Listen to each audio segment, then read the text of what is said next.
ക്രിസ്ത്യാനികളെ കൂട്ടക്കൊല നടത്താനും ബലാത്സംഗം ചെയ്യാനും ആഹ്വാനം ചെയ്ത് സംഘപരിവാർ നേതാവും സോഷ്യൽ മീഡിയ ഇൻഫ്ലുവൻസറുമായ ആദേശ് സോണി ക്രിസ്ത്യൻ വിഭാഗത്തിന് നേരെ വംശഹത്യ ആഹ്വാനം ചെയ്ത തീവ്ര ഹിന്ദുത്വവാദിയായ ഇൻഫ്ലുവൻസറുടെ നിലപാടിനെതിരെ വിവിധ സംഘടനകൾ രംഗത്ത് വന്നിട്ടുണ്ട്.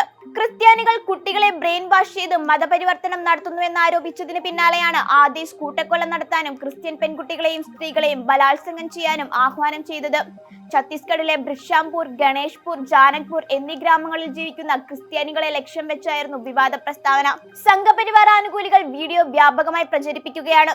എല്ലാ ക്രിസ്ത്യാനികളെയും കൊല്ലണം, അവരുടെ പെൺമക്കളെയും മരുമക്കളെയും ബലാത്സംഗം ചെയ്ത് മാനം തകർക്കണം, അവർക്കെതിരെ ലൈംഗികാതിക്രമങ്ങൾ നടത്തണം, ക്രിസ്ത്യൻ വീടുകളിൽ അതിക്രമിച്ചു കയറി ഒരാളെ പോലും വെറുതെ വിടാതെ എല്ലാവരെയും വേട്ടയാടണം, ഇത്തരമൊരു പദ്ധതിയാണ് വേണ്ടതെന്ന് ആദേശ് സോണി പറയുന്നു. 2025 മാർച്ച് 1 ഈ പദ്ധതി നടപ്പാക്കണമെന്നും അതിനായി കുറഞ്ഞത് 50,000 പേരെ അണിനിരത്തണമെന്നും സോണി ആഹ്വാനം ചെയ്തു. ക്രിസ്ത്യൻ കുടുംബങ്ങളെ ലക്ഷ്യം വെക്കുമെന്നും നേതാക്കൾ വധിക്കപ്പെടുമെന്നും അവരുടെ വിശ്വാസത്തിന്റെ എല്ലാ അടയാളവും ഈ മേഖലയിൽ നിന്ന് തുടച്ചു നീക്കപ്പെടുമെന്നും അയാൾ പറയുന്നു.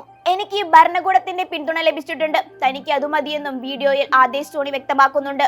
വിദ്വേഷ പ്രസംഗത്തിൽ ആശങ്ക പ്രകടിപ്പിച്ചുകൊണ്ട് Nagaland Baptist church council Chhattisgarh മുഖ്യമന്ത്രി വിഷ്ണു ദിയോ സായ്ക്ക് കത്തെഴുതിയിട്ടുണ്ട്.